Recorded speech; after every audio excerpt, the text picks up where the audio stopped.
بسم اللہ الرحمن الرحیم۔ السلام علیکم۔ علمی روم یوٹیوب چینل میں خوش آمدید۔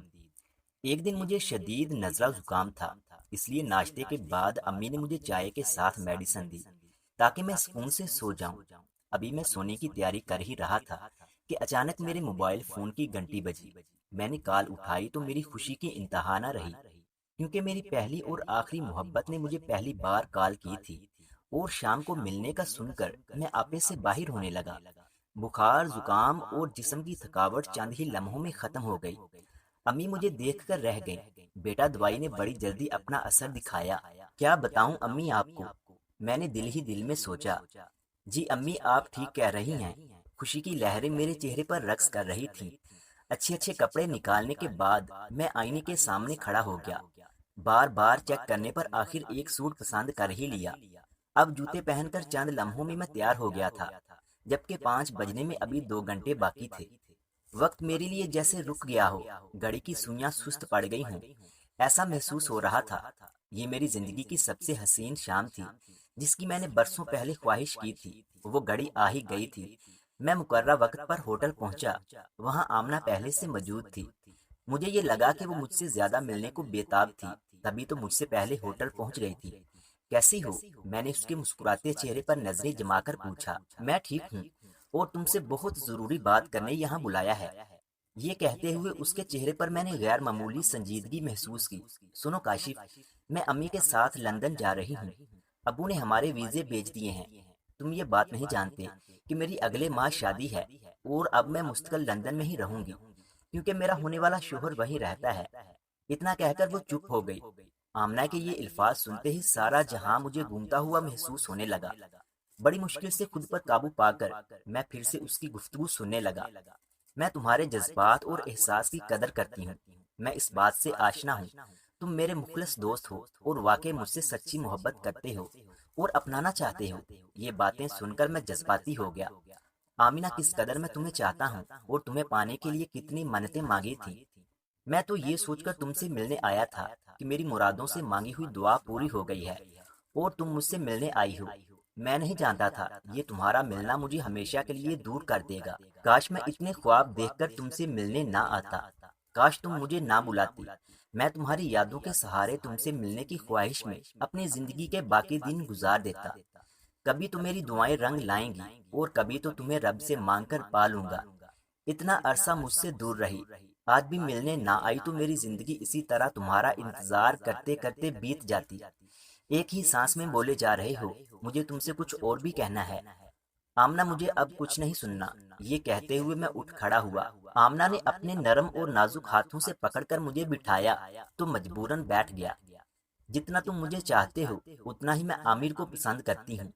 میری خوشی میں تم اپنی خواہش قربان کر سکتے ہو، اتنا تو مجھے تمہاری محبت پر بھروسہ ہے، اور میں جانتی ہوں تم اپنی محبت کا مان رکھو گے جو مجھ سے کی ہے۔ زندگی کے کسی موڑ پر اگر میں مل جاؤں، مجھ سے اجنبی بن کے ملنا۔ اب میں چلتی ہوں۔ یہ کہتے ہوئے وہ دھیرے سے اٹھ کھڑی ہوئی۔ چند لمحے مجھے غور سے دیکھنے کے بعد کہنے لگی، میرا مقصد تمہیں ہرٹ کرنا ہرگز نہیں تھا، بلکہ تمہیں حقیقت سے آگاہ کرنا تھا۔ ہو سکے تو مجھے معاف کر دینا، اور میرے اچھے مستقبل کی دعا کرنا۔ اللہ حافظ۔ یہ کہتے ہوئے آمنہ تو چلی گئی، پر میں کتنی دیر بیٹھا اسی راہ کو تکتا رہا جس سے گزر کر جانے وہ کب کی جا چکی تھی۔ پھر میں بوجھل قدموں کے ساتھ گھر لوٹا تو آنکھوں میں نمی دیکھ کر امی پریشان ہو گئی، تو ان کے بے حد اصرار پر انہیں بتایا، ایک دوست مجھ سے ہمیشہ کے لیے بچھڑ گیا ہے، پلیز مجھ سے مزید کوئی سوال نہ کرے۔ یہ کہہ کر میں صحن میں پڑی کرسی پہ ڈہ گیا۔ امی کے بار بار بلانے پر بھی اندر نہ آیا۔ میرے اندر تو جیسے آگ لگی ہوئی تھی۔ ماتھے پر پسینے کی بوندیں صاف عیاں تھیں۔ یہ سب دیکھ کر امی بہت پریشان ہو گئی۔ پسینہ، اور وہ بھی دسمبر میں۔ میں مٹی کا پتلا بنا بیٹھا رہا، جو نہ تو کچھ سن رہا تھا نہ بول سکتا تھا۔ میں اندر سے ٹوٹ سا گیا تھا۔ میرے حواس میرا ساتھ نہیں دے رہے تھے۔ جسے میں ایک حسین شام سمجھ رہا تھا، وہ میرے لیے کبھی نہ بلانے والی دردناک شام ہو گئی۔ کتنی آسانی سے اس نے میری محبت کو اپنے پاؤں تلے روند ڈالا تھا۔ اس نے اپنی زندگی میں کسی اور کو شامل کر کے میری زندگی کو ہمیشہ کے لیے تاریک کر دیا تھا۔ یہی سوچ کر میں ساری رات تڑپتا رہا۔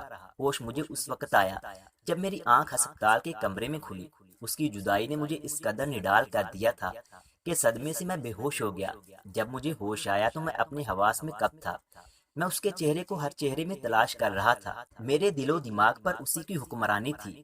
میرے لبوں پر ہمیشہ یہ دعا رہتی ہے کہ آمنہ کی آنے والی زندگی خوشیوں کی سیج پر گزرے، اس کے دامن میں زندگی کی سب آسائشیں ہوں۔ کچھ دن ہسپتال میں رہ کر میں گھر آ گیا، مگر ایک بے نام سی بے چینی اور الجھن ہر وقت مجھے اپنے حصار میں رکھتی۔ چھوٹی چھوٹی باتوں پر مجھے شدید غصہ آنے لگا۔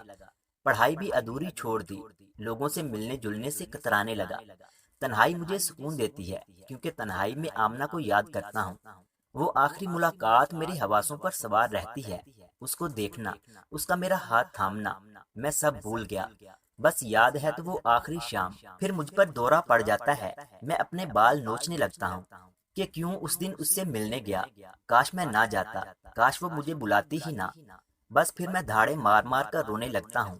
میرے گھر والے میری حالت دیکھ کر بہت پریشان اور افسردہ ہیں۔ وہ مجھے زندگی کی طرف واپس لانا چاہتے ہیں، مگر میں مجبور ہوں۔ زندگی کی طرف کیسے پلٹوں؟ میری زندگی ہی تو مجھ سے چھن گئی ہے۔ اب تو بس میں ایک بے جان لاش ہوں۔ یہ کیسی محبت تھی جس نے مجھ سے میری خوشیاں ہی چھین لی۔ ڈاکٹر کہتے ہیں کہ میں ڈپریشن کا مریض بن گیا ہوں۔